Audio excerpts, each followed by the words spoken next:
Police response to the Uvalde, Texas school shooting has come under major scrutiny. It took officers more than an hour to enter the classroom and kill the gunman, and critics are raising questions about that timeline. The Justice Department is now investigating what officials were doing in the time leading up to that moment. I want to bring in Doug Coons to give his analysis. He's a retired FBI special agent. He's also the founder and the CEO of Veracity IIR, a private investigation firm. Doug, it's good to see you. Thank you so much for joining us. Thanks for having me. So, what should have been the protocol that officers followed in a situation like the one that transpired in Uvalde? Should have been is a real tough question to answer. We're not there. We don't have all the information they have. But generally, in an active shooter situation, the training is to move quickly to the target and engage that target. I've been through active shooter training myself, and it's been a few years ago. But looking it up again this morning, it's the same. Even if you're by yourself, you not recklessly, but you rush in, find the target, engage the target. If you hear the shooting, that's where you go. Yeah, just Doug, the reason I asked that is because, and I said what should have been the protocol, it's because folks like yourself and police officers undergo routine training to train specifically for situations like this. And I know that in any situation, the fog of war happens, and not every situation is the same, for sure. But the reason you train and the reason you go through these steps is so that when you're confronted with a situation like this, you're able to manage it properly. And it just struck me, and I don't know what you think, Doug, but whatever we're doing by looking back at this now, it doesn't strike me that what those officers did was correct in any situation.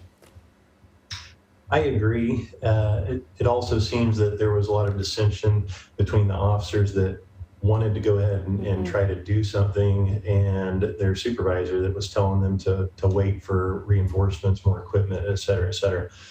So you've got some indecision by the leadership, put you in a hard position when you're the officer that wants to do something but you're told not to. Sounds like there was other agencies, CBP was there also disagreeing with the decision to wait.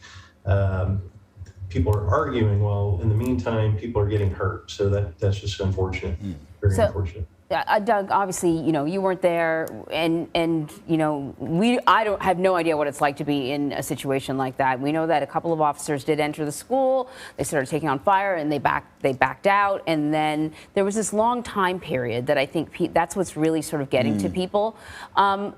Can you give us a sense, recognizing that you were not there, but in an active shooter situation where you know that there are vulnerable individuals there with the shooter, what may have been going on, or what are some of the factors that would slow police officers down, that would make them decide to wait and see? And I am comfortable with that question, because while I'm hesitant to criticize the law enforcement response having not been there, et cetera, the things that could have slowed them down. So when you engage the active shooter situation and the shooting stops, okay, that changes things. You have to reassess, you have to slow down a little bit. If you don't know where the shooter is, then you have to start a more methodical building clear, room clear as you move through the building seeking that shooter. Now in this case, it seems like they knew where he was. And I'm not sure about all the facts here, but it seems to me like there's sporadic gunfire throughout the situation, which means it's still an active shooter. There's questions about, well, has this changed to a barricaded subject with hostages? And if so, that does change it. But it sounds like there's still sporadic gunfire going on. I don't know what the officers know. I don't know if they know if there are kids still alive in the classroom. I think what might slow them down in this situation is if we kick in that door or breach the door somehow, does that escalate this from, okay, it's almost over, to he starts shooting everybody that's left? That's probably what's in their mind. I can't speak for them. A thorough investigation is probably already underway, and we'll be getting the answer to these important questions soon. Did something change, Doug, in your time when you were an FBI agent as far as police response to situations like this, the protocol? Because I've read that, for example, not providing medical attention to people who have been shot is sort of secondary. The first thing is to get rid of the active shooter, to actually take the suspect down before you provide medical aid, before you even get people out of harm's way. The first priority of police officers on the scene is to neutralize that threat. Correct.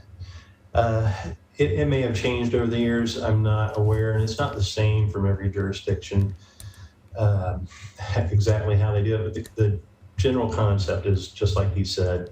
You got to eliminate that threat. So it doesn't matter if you're treating people that are already hurt. If more people are getting hurt, so you got to go stop that threat first. I think back as a young agent, the first one that I can recall was Columbine, and we really didn't do much training prior to that.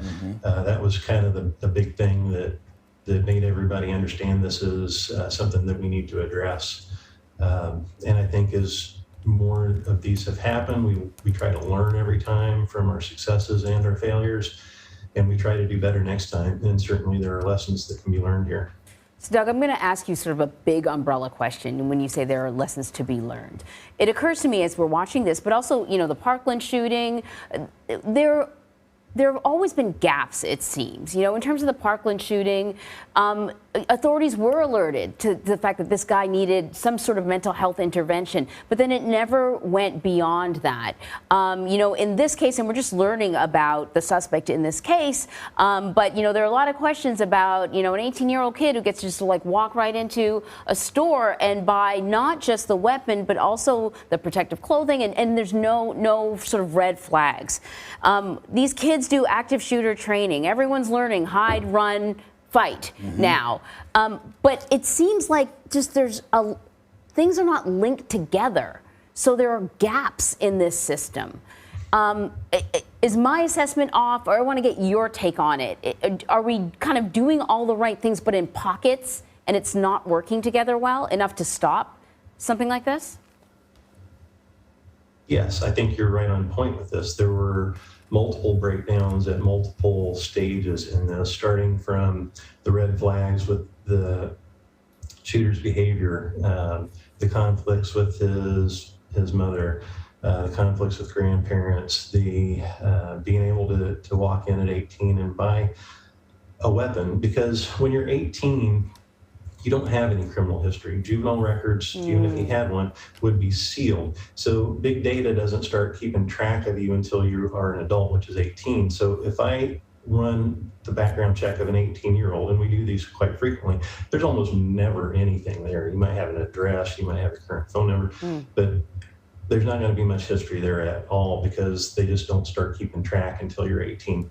And so many of these shooters are young men. I know, and Doug, right? Here's the thing, right? Look, it just strikes me as bizarre that when I was, 17 and I had a friend who tried to buy some beer at the local package store, that the guy who ran the local package store in my town was a hard, a tough guy. Like when he was looking at my buddy's ID, and he would not sell him a 6-pack of beer because you're not allowed to drink alcohol until you're 21 in the state of New York. And it just strikes me when Anne-Marie said, he walked into a gun store and he bought an AR-15 and protective gear, why somebody wouldn't go, well, so what do you think you're going to do with this? Yeah. Like, that is just strange to me as somebody who was born here but spent a lot of time abroad where this doesn't happen.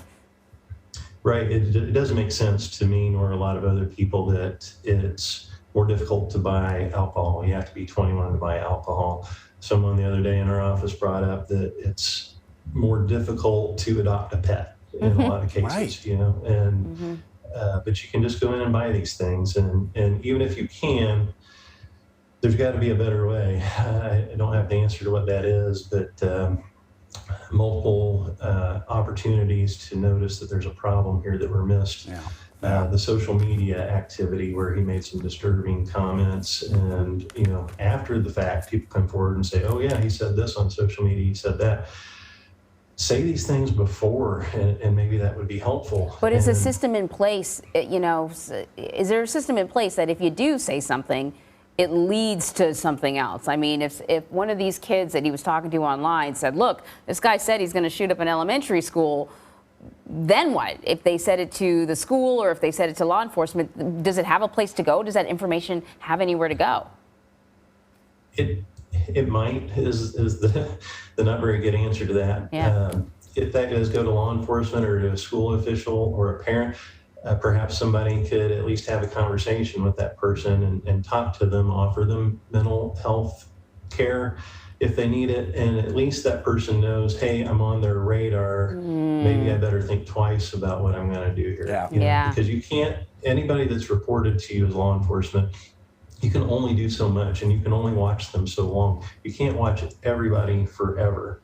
Yeah. So it's just a very tough situation. There's no simple answers to these things. It's a complex problem. And what I think we need to do as collectively as people is have these conversations and be open-minded and listen to each other's ideas and come up with a truly better way.